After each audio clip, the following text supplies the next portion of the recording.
Мен Исхак Разаков, белгилүү мамлекеттик ишмер, улуу инсан. Барыңыздар билесиздер, Шахчардын үй бүлөсүндө төрөлгөм. Мен дагы Шахчардын үй бүлөсүндө төрөлгөм.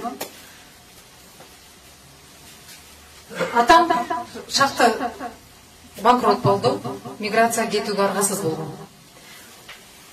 Ушул жерде отурганыңыздардын ар бири билиңиздерде жок дегенде бирден балаңыз, кызыңыз, кошунаңыз, келиниңиз миграцияда туурабы? 30 жылдан бери кеткен мекендештерибиз бүгүн балдары өзүнчө бир муун болуп калыптанып келди. Башка өлкөнүн маданиятын, башка өлкөнүн салтын, башка өлкөнүн өзгөчөлүктөрүн кабыл алып, жакшы жактары бар, жаман жактары бар. Эмне үчүн айтам экен? Биринчиден, талаалап жүргөн мекендештерибиздин укугун коргогонго, социалдык камсыздоолорго жана башка бир топ көйгөйлөрүн чечүүгө бир нече мыйзамдарды демилгелеп кабыл алып берген. Мына ошондуктан атам экен. Экинчиден, бүгүн ошол кеткен мекендештерибиз жакшы билимге, жакшы мыкты тажрыйбаларга, мыкты практикаларга, жаңы технологияларга бай болгон адамдык капитал болду. Туурабы? Балдарыбыз чет мамлекеттен көп нерселерди үйрөнүп келип атат, туурабы?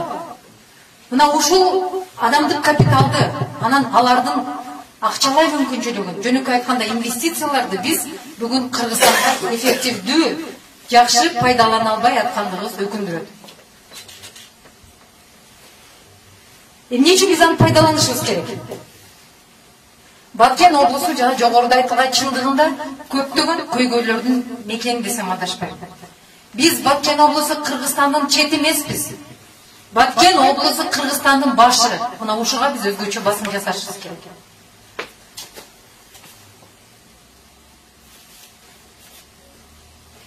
Баткен облусуна мекендештерибиздин акчалай мүмкүнчүлүгүн алып келип, ушул жердеги көйгөйлөрдү чечүүгө жумшашыбыз керек. Эмне себептен? Бир мисалга токтолоюн.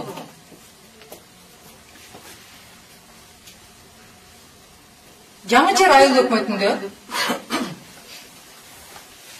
бүгүнкү күнгө чейин биз суунун башында болсок дагы Тажикстандын Каракум суу сактагычынан суу алып келип сугарабыз, туурабы?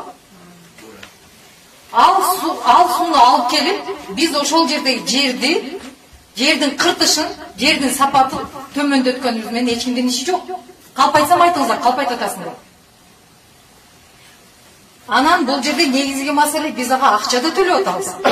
40 миллион, 45 миллион жылына ошол жерден акча төлөп, ошол шор сууну алып келип, өзүбүздүн жерибиздин сапатын төмөндөтүп атабыз. Ким жооп берет? Эмне үчүн биз канал же БСР кура албайбыз? Мамлекет баягы эле сөзүн айтат, акча жок, шарт жок, мүмкүнчүлүк жок. Эмне үчүн биз ошол талаалап жүргөн мекендештерибизди бүгүнкү күндө чет мамлекетте мыкты ири чоң ишканалар жетектеп, дүйнө жүзүндөгү мен деген бренд ишканаларда мыкты IT специалист, мыкты жетекчи болуп иштеген мүмкүнчүлүктөрү бар мекендештерибиздин акчалай жана адамдык капиталын ошо Кыргызстандын азыркы өнүгүүсүнө, азыркы көйгөйлөрүн чечүүгө жумшай албайбыз. 30 жылдан бери айтып эле келатабыз, бирок чече албай атканыбыз бул факт. Ошол Жаңы Жер айыл өкмөтүндөгү азыркы учурда суунун тартыштыгынан 1800 гектар жер сугарылбай атат. Мына эгер ошол БСРди же каналды курчу болсок, ошол жерлер пайдалуу болот беле? Ошол балдарыбыз кайтып келет беле? Ошол жерлер иштетилет беле? Жергиликтүү салык көбөйөт беле? Жана бир топ негизгиси чек ара бекемделет эле. Биздин балдарыбыз ошол жерде отуруп ташып, татыктуу жашоону көрсө. Өкүнүчтүү. Айыл өкмөттөр жөнүндө сөз болуп калды, кошумчалап кетейин. Бүгүн биз авторитардык бийликтин таңын көрүп жаткан кезибиз. Биз жергиликтүү аймактарды өнүктүрбөй, жергиликтүү өз алдынча башкаруу органдарын күчтөндүрбөй, кайра артка 2 кадам таштаганыбыз өкүндүрөт. Децентрализация деп 30 жылдан бери аракет кылдык, мына эми өзүрүн көрө баштаганда биз кайра акыркы чечимдер менен 2 кадам артка таштаганыбыз өкүндүрөт. Эмне себептен? Буга да өзгөчө токтолом. Бир мисал негизинде Дагы эле Лейлек районунда ошол эле жаңы жер айыл өкмөтүн алайын. Барыңыздар таанысаңыздар керек. Саатбек Экембердиев деген жигитти тааныгандар барбы? Кол көтөрүп коюңуздар, азаматсыздар.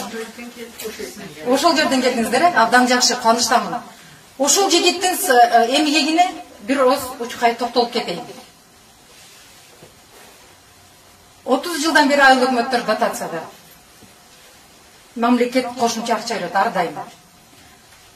Айыл өкмөт профициттик бюджетке чыккан мисалдар абдан аз. Мына ушул жаңы жер айыл өкмөтүнө токтолгонун себеби ушунда да.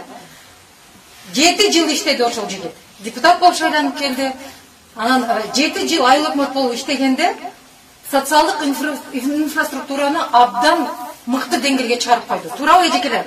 32 объект курду. Бирок ал 32 объект республикалык бюджеттен эмес. Донорлордун да акчасы аз ал жерде. Бүт жергиликтүү бюджеттин эсебинен курган. 6 жыл дегенде ошол жигит профициттик бюджетти чыгарды айыл өкмөттө. Туурабы эжекелер? Айтыңыздарчы, иштесе болот экен го. Өкмөттөрдү күчтөндүрүп, иштетсе, мүмкүнчүлүктү элге пайдаланса болот экен го. Бирок система ушундай. Биз андай таза иштеген инсандарды системада кармай албайбыз, туурабы?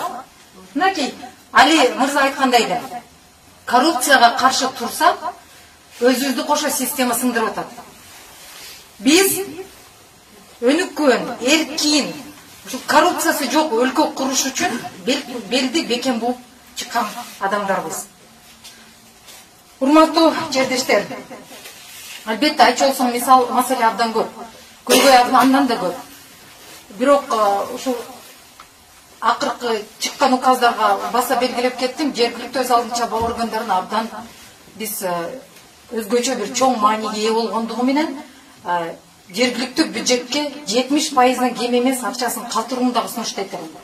Жеке мен буну абдан туура деп көрөм, анткени ушундай жаңы жер айыл өкмөтүндөй мисалдар көп болот. Бул бири. Экинчиси, менимче биз ушу айтпадымбы, авторитардык башкаруунун таңын көрүп калдык деп. Бул өкүндүрөт албетте. Анан мүмкүнчүлүктөн пайдаланып айтпасам болбойт. Биз эртеби, кечпи баары бир парламентаризмге